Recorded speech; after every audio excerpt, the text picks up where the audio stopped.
I finally acquired one of the 5 cards I was looking for while at the National. Stick around.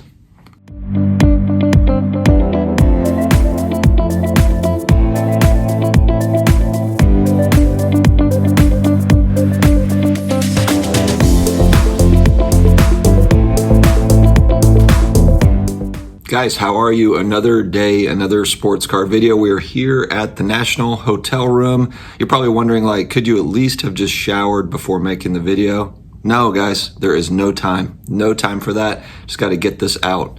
I'm losing my voice. Everything is falling apart.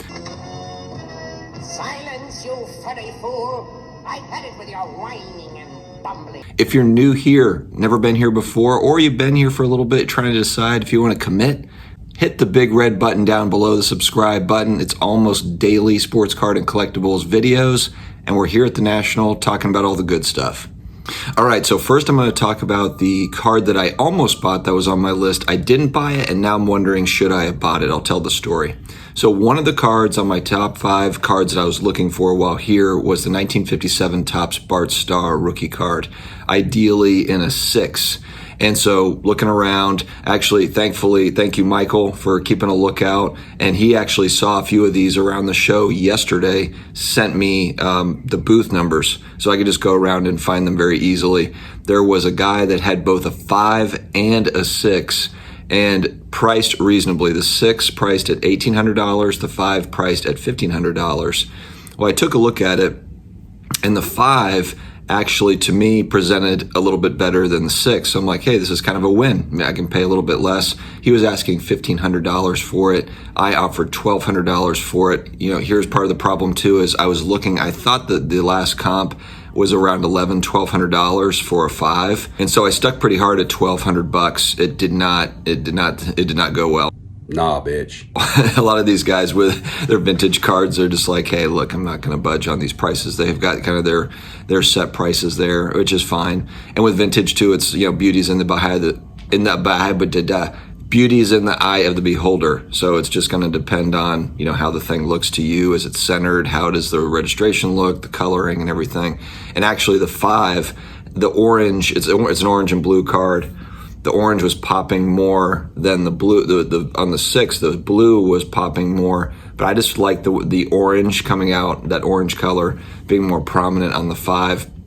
There was also a couple little lines on the 6 that I wasn't crazy about. So the 5 might have had, you know, little softer corners maybe, but the surface of the 5 was definitely better, and the centering was comparable to the 6. So I ended up not pulling the trigger on the Bart Starr rookie card, and then I came back here this morning. Actually, I woke up and I was just looking back at the comps, and there's a comp from yesterday at $1,500. So maybe it's that one. Maybe it's the one that I walked away from. But that actually just showed me, okay, that actually wasn't a bad price. I thought I would be overpaying by $300-400, but you know, it was a good looking 5. All right, so we ended up going to trade night. I got to the show yesterday at about 3 p.m., so I missed most of the day, just caught kind of the back half, then went to trade night, brought some of my trade cards, tried to make a deal for a flawless Bill Russell auto, numbered out of 10 on card. It was a beautiful card.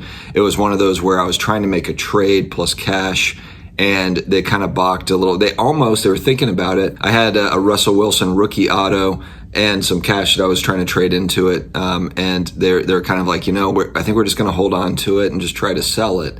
And so and then I came back about half an hour later. I was thinking about, you know, up my cash offer, and it was gone. It was sold.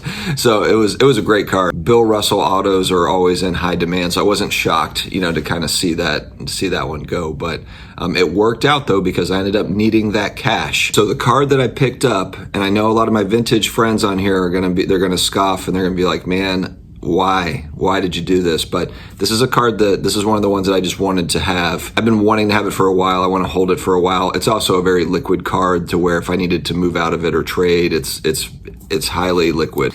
And it is the 2018 Lucas Silver Prism in a PSA 10. There was a guy there at trade night that had one that was looking for $2,200. There's, you know, pricing, there's comps right at kind of the $1,900 to $2,100 range for this card. A guy walked up to me with a case, and I had a Tony Dorsett exquisite auto, and he was asking me about it. We made a deal on it for $125, you know, for the Exquisite Auto, the Tony Dorsett, and an SGC Tux slab. And he's like, hey, do you want to take a look at my stuff? This is how random things happen at trade night, you know, because the dealers also, a lot of the dealers that I saw were selling this card for $2,200, $2,400, $2,500, you know. So I'm like, sure, I'll take a look at it.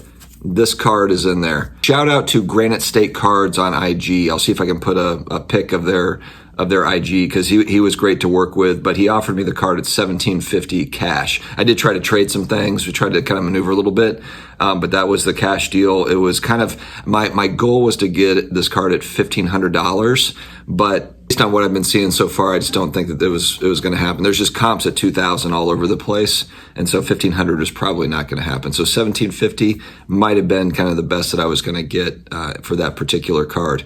I also did see a Jordan sticker. For those that know, I've been targeting a BGS 85 with some nice subgrades. The Jordan rookie sticker, the 86.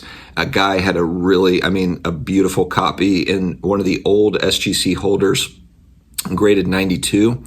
So he actually, you know, of course you never really know, but you know, there could be a buyer that wants to crack that and try to move it into a PSA 9, because it was a really clean sticker. It was amazing looking. You know, I guess it could come back a PSA 8, you know, from that old SGC slab or something, but it was gorgeous. So he wanted $2,200 for it, which I didn't really think it wasn't a crazy asking price given the comps on some of the BGS and PSA cards, you know, but it was just, we tried to wheel and deal a little bit. I tried to get it at $1,700. He wasn't biting. Nah, bitch. And I don't blame him. He said that he was probably just going to, you know, try to hold on to it. So that is it, guys, for today. We are going to keep on going. I've got a strategy. So I was watching Ryan, Card Collector 2, on the Card Talk pod. He was talking about how he sold out of a lot of his inventory that first day, or maybe all of it, 14 showcases or something wild. I brought, you know, quite a few $100-$200 slabs for Tom Brady that I'm going to see if I can sell to him. We'll see how that goes, just so I can free up some more cash and maybe, just maybe, go back and get that Bart Star, or get another Bart Star. I'd really like to leave here with a Bart Star. I mean, you know, just for those that are watching that are collect vintage, modern, all the stuff, Bart Star has a total, all of his 57 tops graded cards, 1,700 in total. This card, 2,100 have been graded in total just for the PSA 10. I know that this is not a super scarce card. For me, though, I like watching the Mavs. I like rooting for Luka. So this is kind of the big rookie, kind of the flagship rookie. I think this is like long term. I think it'll be a good card to have if I do end up holding on to it long term for him. All right, guys, thanks very much for joining me here. We will keep on going. Stay tuned. I hope you have a great rest of your day. Stay healthy. Stay awesome. I will talk to you again later.